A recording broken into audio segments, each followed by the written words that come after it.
Eu acho que o desafio ele vem de você colocar a governança nos processos, mas sem travar.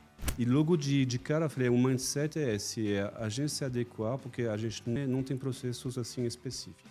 Desde o começo as pessoas foram chave, que um projeto nunca é simples, gente. Assim, acho que ninguém vai falar, começou bem, no meio estava bem, no final estava bem. Não, vocês passam por altos e baixos muito grandes. O que eles fizeram e vem fazendo, inclusive vem acompanhando, é preparar a empresa, preparar as pessoas antes de colocar uma ferramenta para seguir em frente. Então, o nosso trabalho foi justamente alinhar necessidade de negócio com as ferramentas. Posso dizer que 80% das coisas que eu precisava fazer antes, eu não preciso mais. O time está autônomo, o time consegue tocar. Hoje eu diria que o Brasil, a gente está pronto para o futuro. A gente é benchmark para a LVMH. A gente foi pioneiro no grupo até essa ferramenta. E hoje, então, a gente está pronto para novos desafios.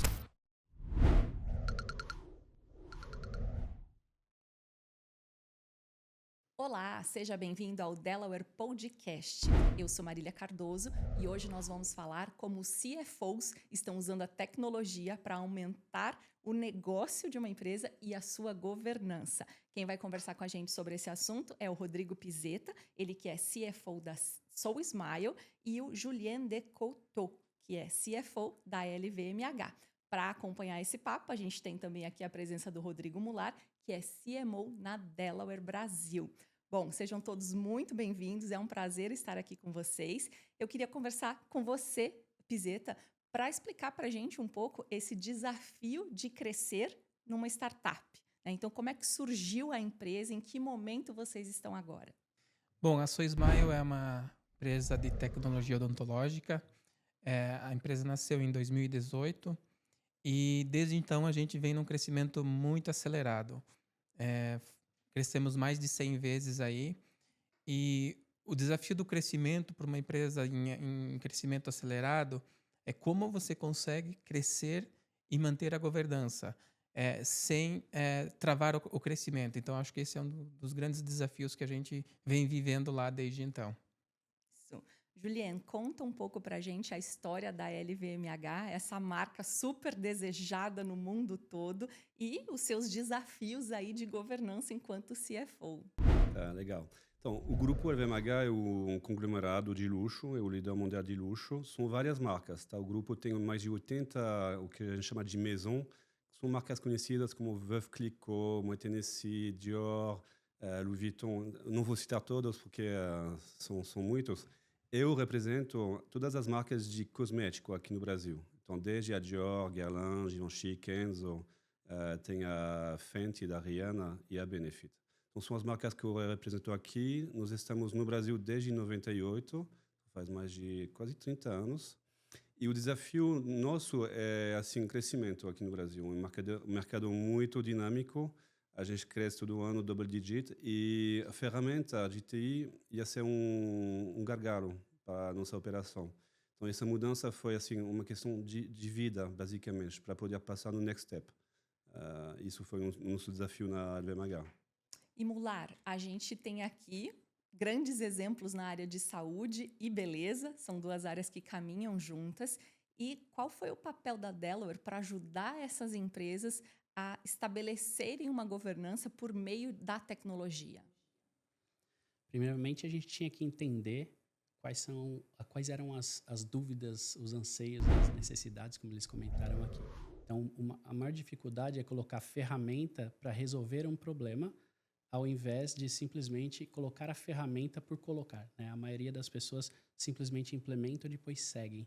O que eles fizeram e vem fazendo, inclusive vem acompanhando, é preparar a empresa, preparar as pessoas antes de colocar uma ferramenta para seguir em frente. Então, o nosso trabalho foi justamente alinhar necessidade de negócio com as ferramentas.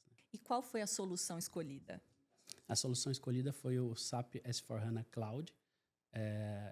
Na época, uma solução nova no Brasil, né? Ela já tinha, a Delaware trabalhava com essa solução há muito tempo globalmente, principalmente na Europa, mas a gente no Brasil foi um dos pioneiros e agradeço aqui, inclusive, que eles trabalharam junto com a gente para desenvolver isso no Brasil. São pioneiros aqui junto com a gente Delaware. desbravou junto com vocês. Desbravou junto aqui. Legal. Que legal. Pizeta, para você, enquanto CFO, qual que é o desafio de conciliar esse crescimento tão acelerado à governança? Eu acho que o desafio ele vem eh, de você colocar a governança nos processos, mas sem travar. Então, você não adianta construir uma empresa com a melhor governança do mundo desde o início e você não conseguir crescer. Mas você precisa ter um mínimo e você precisa ir adequando a governança conforme a empresa vai crescendo. Nós nascemos lá atrás com uma loja, depois, em questão de 6 meses, a gente tinha 6 lojas, depois fomos para em torno de 140 parceiros e hoje a gente tem mais de 7.000 dentistas.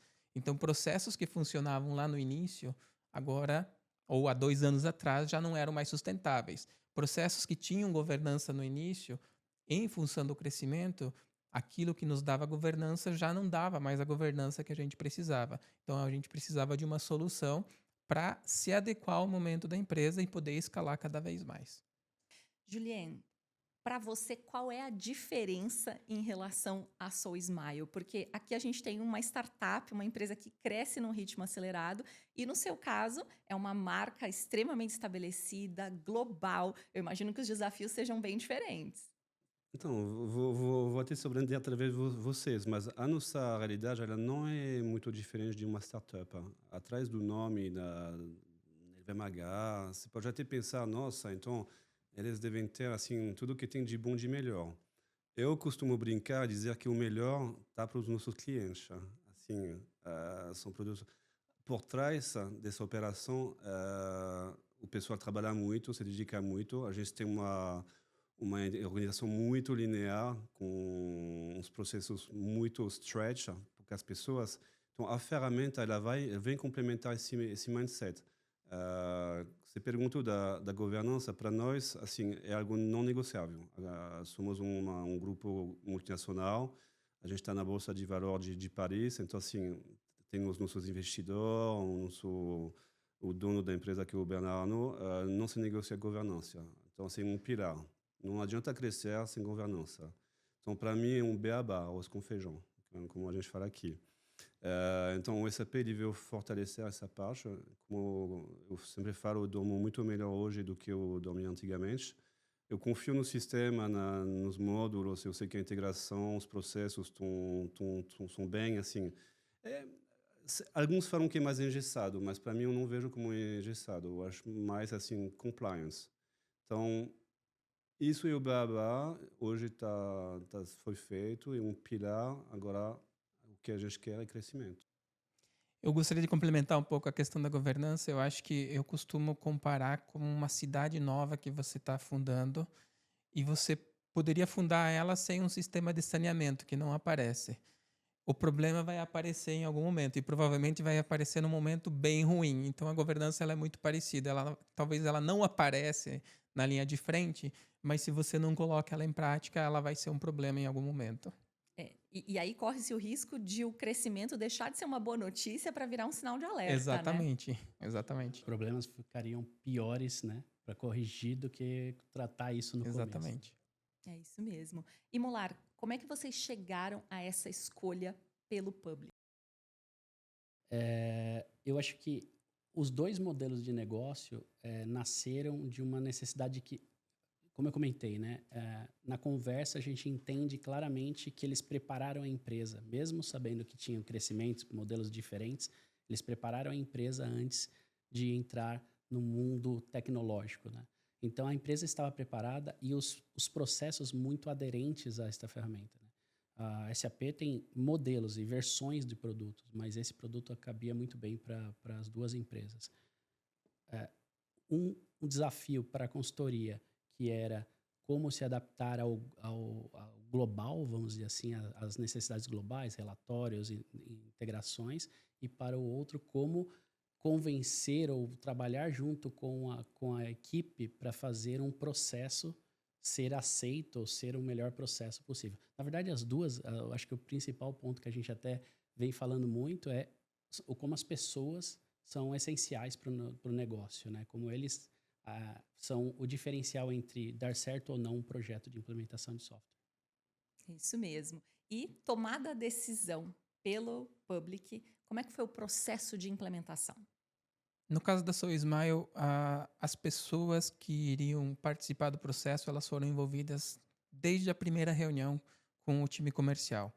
Então, naquela reunião onde o pessoal do comercial da Delaware e da SAP vieram apresentar a solução, todo o meu time estava lá participando e tirando suas dúvidas, entendendo quais dores seriam resolvidas. E eu lembro muito bem que nós saímos daquela reunião com o time muito engajado, com vontade de colocar um novo ERP para rodar, queria resolver problemas que a gente tinha. E problemas que eram natural do nosso crescimento, problemas que antes a gente não tinha, mas que chegou um momento e que começaram a acontecer e a gente precisava resolver. Então, eu acho que esse foi o primeiro passo. As pessoas elas tomaram a decisão junto com aquilo que eu e o nosso controller, o Caneco, levamos para o time tomar essa decisão. E o outro grande desafio do processo para nós foi envolver todas essas pessoas no processo de implementação. Ninguém ficou de fora, todos participaram, e o desafio foi muito grande, porque conduzir o dia a dia e implementar um novo ERP exige bastante empenho. O time trabalhou exaustivamente, em 4 meses a gente conseguiu implementar, mas foi um processo bastante exigente para a equipe. Mas todo mundo participou. Qual que é o resultado disso? O nível de conhecimento muito grande e disseminado. Normalmente, quando você faz um projeto, você tem a equipe de projeto que participa e depois repassa o conhecimento para as pontas. No nosso caso, isso não aconteceu. As pontas participaram do projeto e elas já tinham absorvido todo o conhecimento durante a implementação. E para vocês, Julien, como é que foi? Na LVMH não foi muito diferente, eu concordo. Pessoas. Eu vou explicar por quê. Na LVMH, a gente não tinha muita dúvida da necessidade de implementar um sistema. O meu time estava sofrendo com o processo. Por exemplo, a gente demorava 8 horas para rodar o COGS, a CMV. Integração de folha de pagamento era com uma macro assim bizarra, complexa, que dava bug. Eram horas para resolver. Então, assim, o meu time, por natureza, tinha necessidade. Os meus clientes internos, que são os diretores de marca, queriam crescer, tinham um roadmap de B2C, de e-commerce, assim, muito complexo e parrudo, e o sistema ia ser um gargalo. Então, a gente precisava mudar. Então, aí é aquela história de o planeta tem que se alinhar, e se alinhou. Então, o que se alinhou? Necessidade interna, os meus clientes internos também, mas e lá fora, porque por fazer parte de uma multinacional, a gente dependia da autorização do global, o Brasil era um dos únicos 2 países no mundo a ter um sistema que não era, não sei se posso citar o nome das ferramentas, lá fora tinha SAP SCC, tinha X. Então, e a gente ficava fora de tudo, ficava fora do mapping de TI, a gente era aquela coisa bizarra, Brasil complexa, fiscal, todo mundo... Acho que ninguém queria se aproximar muito, porque sabiam que era complexo, então deixavam lá, mas Julian se vira com aquele negócio. Então a gente tinha necessidade, e eu acho que eles chegaram também a uma oportunidade de ser um laboratório para eles. Então, assim, eu acho que veio daqui essa de... Eu peguei a oportunidade, falei, não, vamos fazer, vamos acontecer, vocês vão ver, vocês não vão se arrepender. E pessoas... Logo, quando nós conseguimos o OK da matriz para implementar o SAP, eu chamei os meus 2 pilares do time, o João e a Juliana. Eu estava explicando para o Murar, falei, gente, vamos fazer esse projeto. Eu chamei na minha sala, falei, vamos fazer esse projeto, é um projeto humano de pessoas, eu faço com vocês ou sem vocês. Se um de vocês 2 falar, eu não vou fazer, eu não quero, não estou afim, vou sair... falam já porque eu não vou fazer. Eu falei muito sério.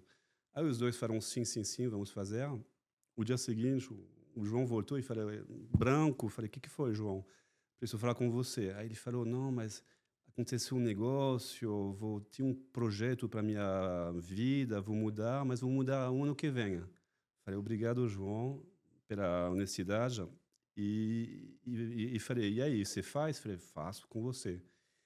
E foi, eram 6 meses, atrasou um pouquinho, foram em 8 meses. Mesmo assim, eu acho assim uma performance incrível de implementar numa empresa como a nossa em 8 meses, mas voltando no porquê pessoas. Processo, eu acho que não tem uma empresa, a gente não é um bicho de sete cabeças.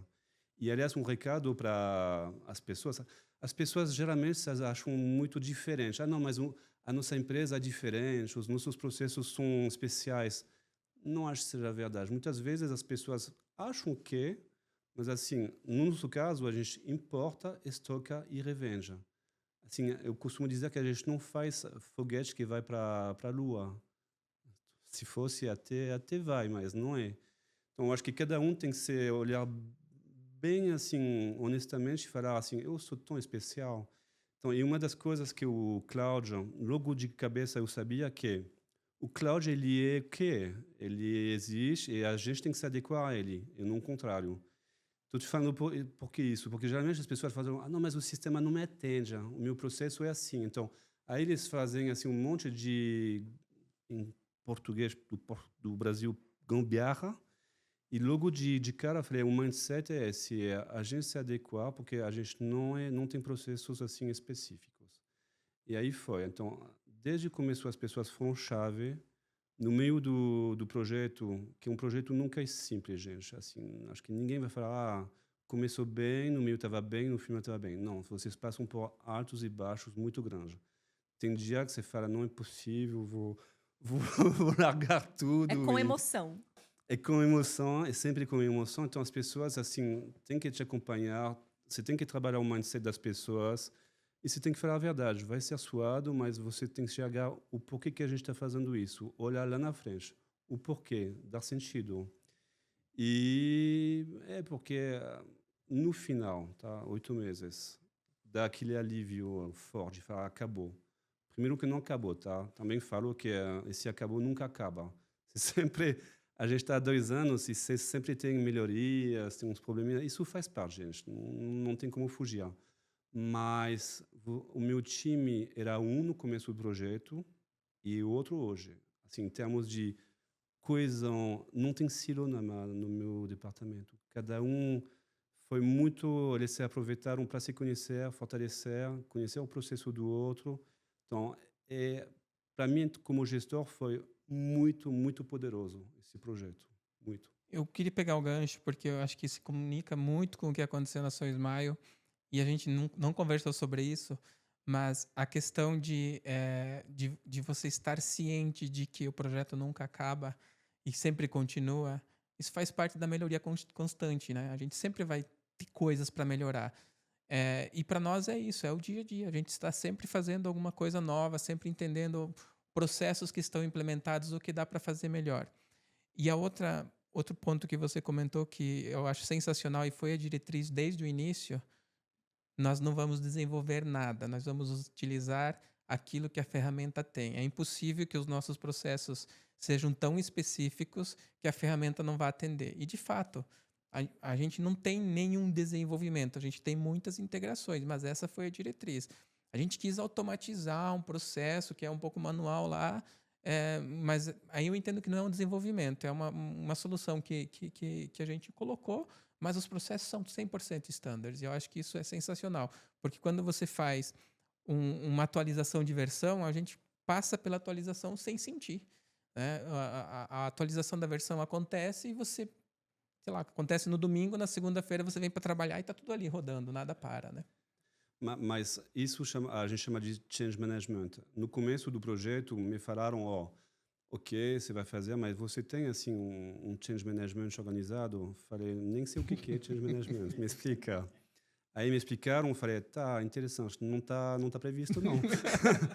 Bom, a chance é que os meus times não são tão grandes, então a gente fez esse de trabalhar as pessoas assim no dia a dia, a gente já veio preparando e durante o projeto também.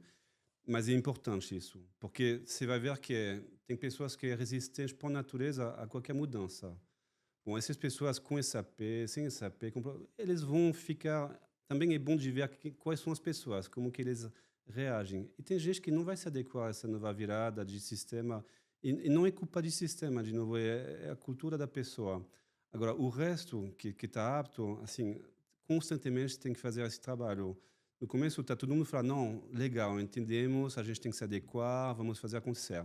Aí, no meio do projeto, tem uns que falam, nossa, mas era melhor antes. Aí, quando eles escutavam isso, falava, Jesus, não é possível que alguém fala que era melhor antes. Aí eu sentava para entender, mas o que era melhor? Assim, aí você tem que trabalhar, e muito assim, se aproximar das pessoas, e a pessoa falava, não, mas porque antigamente, eu falava, mas você não tem enxergado que isso existe na ferramenta nova? A pessoa falava, não sei, talvez. Eu falava, então, o mindset é esse, de buscar inovação, assim, e foi o que você falou, não vai terminar no dia 1º de março que a gente vai fazer a Go Live. Você pode ter certeza, depois você vai ter que continuar procurando na ferramenta o que tem de bom, de melhor, porque hoje a gente usa, sei lá, 10% da ferramenta. Tem aí embutido que, honestamente, ainda não estou usando, a gente não está usando. Então, estou sempre lá com o time. Você foi lá, você buscou, você perguntou para o Sosmile como que eles fazem. Então, essa jornada a gente está há 2 anos fazendo e é constante. Aprendizado constante. Eu acho que eu vou abrir minhas apresentações dos meus novos clientes com essa conversa aqui. Eles já falaram tudo que a gente precisa falar sobre ferramenta. Change management, adaptação à ferramenta, os processos. Se você comprou um software líder, os meus clientes falaram do processo como um todo, né? Acho que especificamente esta ferramenta, esta versão do SAP é uma versão SaaS, é uma versão de utilização. Então, você precisa se adaptar à metodologia de implementação, que ela é diferente, né? Eu estava conversando com o Pizeta, que já trabalhou com outros projetos aí na vida. É uma coisa importante, change management, né? Você precisa que a equipe entenda que aquele processo ele não é um processo customizável ao extremo. Até porque você comprou o software líder de mercado. Por que ele é líder de mercado? Porque ele tem um processo líder de mercado. Então, se você se adaptar àquele processo, teoricamente, ou mais provável que você tenha um processo super parrudo e que funcione para vocês. Então, isso é um negócio que é difícil de colocar no começo do projeto. E durante a jornada, como o Julie falou, a jornada é pior ainda, porque é a dor da mudança. Né? Aquele negócio, eu fazia numa planilha, eu fazia mais rápido. Isso daqui é muito ruim, tem muita coisa, tem que fazer 10 telas, né? E essas 10 telas é controle. Por que você tem controle? Como que você garante que as informações estão lá dentro? Colocando informações no sistema. Então, tem adaptações, tem melhorias, automações que podem ser feitas, mas elas precisam seguir um processo que é definido. Então, é um aprendizado, e ainda com esse modelo novo, onde a metodologia exige uma adaptação do outro lado, tem um pouquinho de impacto na equipe no começo. Né? Eu costumo dizer que, às vezes, as pessoas dizem mas é meio travado isso aqui, antes não era assim. Mas tem um motivo. Então, se não está permitindo fazer um lançamento que queria ser feito, é porque o output vai ter algum problema. Então, normalmente, tem um motivo para ser daquela forma. Eu, como CFO, esse de estar travado, eu gosto. Tá? Isso foi o que você falou, está travado porque justamente tem um porquê. Tem um porquê. Então, por que, sei lá, para fazer uma compra agora é um pouco mais demorado? Porque talvez não estava compliance antes. Entendeu? E agora a gente tem um fluxo, precisa aprovar, tem SLA. Então, é se adaptar. E, às vezes, na cabeça de quem está lá na ponta executando, para aquele pedacinho do processo, vai ser um pouco mais engessado, talvez. Mas é porque lá no output final tem um motivo para isso. É importante que isso aconteça. Então, colocar na cabeça das pessoas para que elas entendam que existe um motivo é super, super importante, super válido. Bom, para a gente ir encerrando aqui o nosso papo, o que mudou na vida de vocês enquanto CFOs depois de todo esse processo? Hoje que vocês já estão aí mais maduros em relação à ferramenta, passaram-se 2 anos da implementação.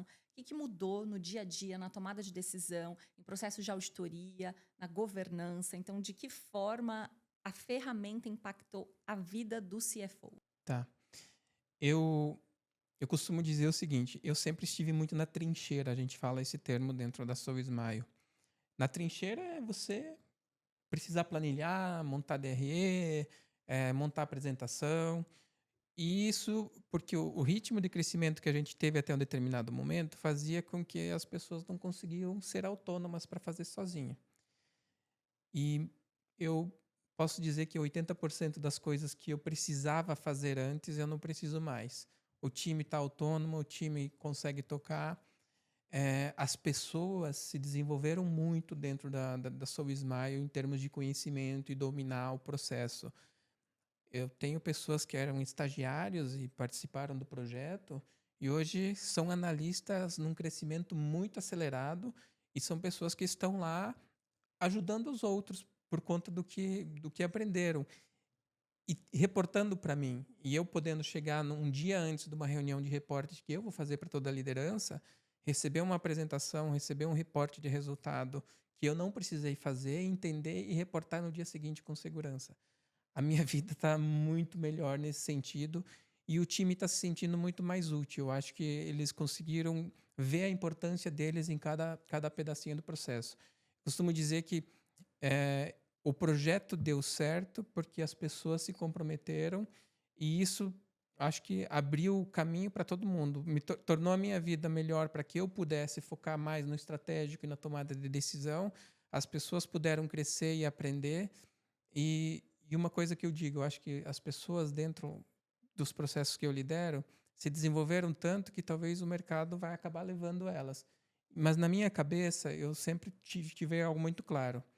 Prepare as pessoas para elas estarem prontas para ir para o mercado a qualquer momento e faça de tudo para que elas não vão. Então, eu trabalho dessa forma. Eles estão preparados para ir, mas eu faço de tudo para que eles não vão. E para vocês, Juliane? Para nós, esse projeto ele foi uma consequência de um caminho longo, de arrumar a casa, de como entrei, de virar o jogo, de começar a ganhar dinheiro, de ter esse ciclo virtuoso. A gente internaliza o back-office, que antigamente era feito por uma empresa fora. Então, eu contratei umas 30 pessoas de TI, finanças e tudo mais. E o SAP ele foi assim, o cereja em cima do bolo. Ele foi encerrar esse ciclo. Hoje eu diria que o Brasil, a gente está pronto para o futuro. A gente é benchmark para a LVMH. A gente foi pioneiro no grupo até essa ferramenta. A gente conseguiu comprovar que com o time enxuto aqui no Brasil, com a devida complexidade, em 8 meses a gente conseguiu implementar SAP, que é um desafio, acho que a gente pode falar, poucas empresas conseguem implementar em tão pouco tempo. E hoje, então, a gente está pronto para novos desafios, D2C, e-commerce. Então, assim, o meu papel de CFO foi de deixar um legado. Eu tenho um time feliz com uma ferramenta, eles enxergam isso, esses ganhos de produtividade. Eu acho que no Brasil, se você faz um share entre a venda e quantidade de pessoas, assim, de boa, acho que a gente está no top tier e assim, 5%. Com um time muito enxuto, mas sem também deixar a governança e a compliance por trás. E os meus clientes internos, diretor de marca, podem confiar agora que a gente está, em termos de back-office, preparado para qualquer desafio. Vamos abrir, vamos fazer acontecer, que da nossa parte, estamos prontos. Está dormindo mais tranquilo? Eu estou dormindo super tranquilo. Eu passo o creme das minhas marcas, da Dior, então, mas não é só isso. Eu também durmo bem, graças a Deus. Mular, para quem é CFO e também quer dormir tranquilo, qual conselho você dá? Ouvir bastante o que o seu time tem a dizer, até para se preparar um pouco mais sobre o que vem pela frente. Acho que se a gente está falando de evolução, você tem que ter base sólida para crescer, né? O Pizeta falou bem, a Juliane também. Então, antes de pensar em tecnologia, pense em onde você quer chegar e o que você precisa efetivamente na sua empresa, né? São empresas diferentes, segmentos diferentes, mas a necessidade é sempre a mesma, né? Controle, crescimento e esse tipo de coisa a gente não vai tirar do nosso foco. No caso da Delaware, a mesma coisa. Nós somos a primeira, não sei se eu comentei, nós somos a primeira implementação de Public Cloud no mundo, do produto mesmo, em 2017, como implementador e como cliente. Então, casa de ferreiro, espeto de ferro. né? E eu até estava brincando que eles agora estão fazendo fechamento mais rápido que eu. Né? Eu falei, eu preciso trazer meu CFO para falar com vocês, porque tem algumas coisas que a gente possa melhorar aí no processo. D+3, Mula. D+3 estará é na minha mesa meta. de manhã. Tá ouvindo aí, Paulo? Ó, vamos conversar aqui. Então, esse é o ponto principal aí, é se planejar antes de começar. Isso aí. Bom, se você também é CFO, com certeza pode se valer dessa solução. Bom, hoje a gente conversou sobre como os CFOs estão usando a tecnologia para escalar, para aumentar o crescimento aliado à governança. Nesse papo, a gente conversou com o Julien Decantot, que é CFO da LVMH, e com o Rodrigo Pizeta, da SoulSmile. Para complementar aqui todo o nosso papo, a gente teve também a presença do Rodrigo Mular, que é o CMO da Delaware Brasil. A gente vai ficando por aqui e deixamos um convite para que você siga a Delaware nas redes sociais e visite também o nosso site, delaware.pro. A gente se encontra no próximo episódio. Até lá!